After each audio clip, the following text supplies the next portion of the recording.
नमस्कार शेतकरी बांधवांनो, स्वागत आहे आपलं कृषी संपत्तीमध्ये. आणि मित्रांनो, आपल्या राज्यातील शेतकरी बांधवांसाठी एक अत्यंत महत्त्वाची मोठी अपडेट जी आहे ती समोर आली आहे, खास करून आपल्या राज्यातील शेतकरी बांधवांच्या भल्यासाठी आणि आपल्या शेतकऱ्यांच्या आर्थिक सक्षमीकरणासाठी सरकार सातत्याने नवनवीन योजना ज्या आहेत त्या राबवत असते.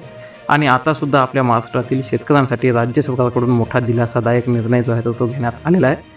आणि मित्रांनो, आजच्या व्हिडिओच्या माध्यमातून आपण हा जो काही निर्णय आहे, ही जी काही योजना आहे, तर संपूर्णपणे सविस्तरपणे पाहणार आहोत. पण त्या अगोदर जर चॅनलवर नवीन असाल तर ताबडतोब आताच्या आत्ता चॅनलला सबस्क्राईब करून सोबतच बेल आयकॉन दाबायला अजिबात विसरू नका. तर एक अतिशय महत्त्वाची अपडेट आहे, कारण की आपल्या ज्या शेतकरी बांधवांचं सहकारी पतसंस्थांमध्ये कर्ज जे आहे, जे कर्ज थकीत आहे, तर अशा थकीत कर्ज असलेल्या शेतकरी बांधवांसाठी आपल्या राज्य सरकारतर्फे एक रकमी कर्ज परतफेड योजना जी आहे तर ते लागू करण्याचे निर्देश आपल्या राज्य सरकारतर्फे देण्यात आलेले आहेत. आणि मित्रांनो, ही जी काही योजना आहे,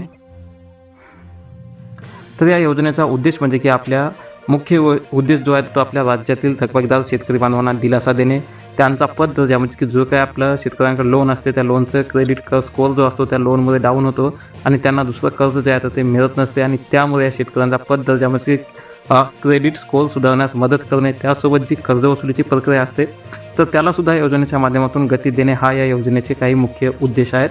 आणि या योजनेचं महत्त्वाचं कारण म्हणजे की या योजनेमुळे अनेक शेतकऱ्यांना दीर्घ काळापासून असलेल्या कर्जाच्या ओझ्यातून सुटका मिळण्याची शक्यता जी आहे तर ती निर्माण झालेली आहे. आणि तसेच या योजनेवरचा दुसरा फायदा म्हणजे की आपल्या शेतकरी बांधवांचा आर्थिक ताण कमी होऊन शेतीकडे पुन्हा नव्या जोमाने वळण्यास मदत जी आहे तर ती मिळणार आहे. आणि मित्रांनो, या योजनेबाबत सहकार मंत्री बाळासाहेब पाटील यांनी सर्व संबंधित विभागांना समन्वयाने काम करण्याचे आदेश दिलेले आहेत. आणि जिल्हा स्तरावर देखरेख अधिक मजबूत करून अधिक शेतकऱ्यांपर्यंत या योजनेचा लाभ पोहोचवण्यावर राज्य सरकारचा भर आहे. परंतु या योजनेमध्ये एक अतिशय महत्त्वाची अट आहे, आणि ती म्हणजे की या योजनेमध्ये 30 जून 2023 थकीत असलेली पीक कर्ज आणि पीक कर्जासोबत मध्यम व दीर्घ मुदतीची शेती कर्जे जी आहेत ती समाविष्ट करण्यात आलेली आहेत.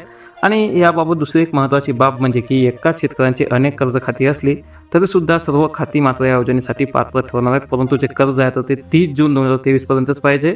आणि पीक कर्ज असेल तर पीक कर्जासोबतच मध्यम आणि दीर्घ मुदतीचं शेती कर्जसुद्धा यामध्ये समाविष्ट करण्यात आलेलं आहे. आणि या योजनेचा सर्वात मोठा फायदा म्हणजे की आपल्या शेतकऱ्यांना दंड व्याज आणि अतिरिक्त शुल्कातून पूर्णपणे सूट मिळणार आहे. आणि शेतकऱ्यांना फक्त मूळ कर्जाची रक्कम भरावी लागणार असून त्यामुळे मोठा आर्थिक दिलासा आपल्या शेतकरी बांधवांना मिळणार आहे. आणि ही जी काही योजना आहे त्या योजनेच्या अंमलबजावणीसाठी जिल्हा मध्यवर्ती सहकारी बँकामध्ये स्वातंत्र्य कक्षसुद्धा स्थापन करण्यात येणार आहे. आणि तसेच प्रस्तावांची तपासणी करण्यासाठी विशेष समितीसुद्धा गठीत केली जाणार आहे. आणि यानंतर ही जी काही सर्व या योजनेमध्ये पारदर्शकता असणार आहे तर ही पारदर्शकता राखण्यासाठी सर्व संस्थांना नियमित अहवाल सादर करणे बंधनकारक करण्यात आलेले आहे. आणि या योजनेची अंमलबजावणी आहे तर ही अंमलबजावणी अधिक प्रभावीपणे होण्याची अपेक्षा आहे. आणि दरम्यान ही योजना शेतकऱ्यांसाठी आर्थिक दिलासा देणारी ठरणार असून सहकारी बँकिंग व्यवस्थेला सुद्धा बळकटी देणार आहे. आणि ही योजना सुरुवातीला 1 वर्षासाठी लागू असणार आहे. आणि संस्थेने ही योजना स्वीकारल्यानंतर 1 महिन्यात अर्ज करणे आवश्यक आहे. आणि अर्ज केल्यानंतर एकूण थकबाकीच्या 10% रक्कम जमा करणे बंधनकारक आहे. आणि ज्यावेळेस शेतकऱ्यांच्या अर्ज मंजूर होईल त्यावेळेस उर्वरित रक्कम जी आहे ती आपल्या शेतकरी बांधवांना भरावी लागणार आहे. त्यासोबत जे काही शेतकरी मयत असतील, जे मूळ कर्जदार मयत असतील तर त्यांच्या वारसांनासुद्धा या योजनेचा अर्ज करता येईल आणि व्याज सवलतीचा लाभ जो आहे तो मिळणार आहे. आणि आता बँकांनी ही योजना स्वीकारल्यानंतर या योजनेचे अर्ज जे आहेत ते चालू होणार आहेत.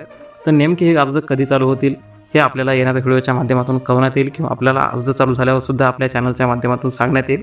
त्यासाठी चॅनलवर जर नवीन असेल तर नक्की चॅनलला सबस्क्राईब करून सोबतच बेल आयकॉन दाबून हा व्हिडिओ जास्तीत जास्त शेतकरी बांधवांना नक्की शेअर करा, जेणेकरून त्यांच्यापर्यंत सुद्धा ही माहिती पोहोचली पाहिजे आणि त्यांनासुद्धा या योजनेचा हा लाभ झाला पाहिजे. त्यामुळे नक्की त्यांच्यापर्यंत शेअर करा आणि चॅनलला सबस्क्राईब करायला मात्र अजिबात विसरू नका. धन्यवाद.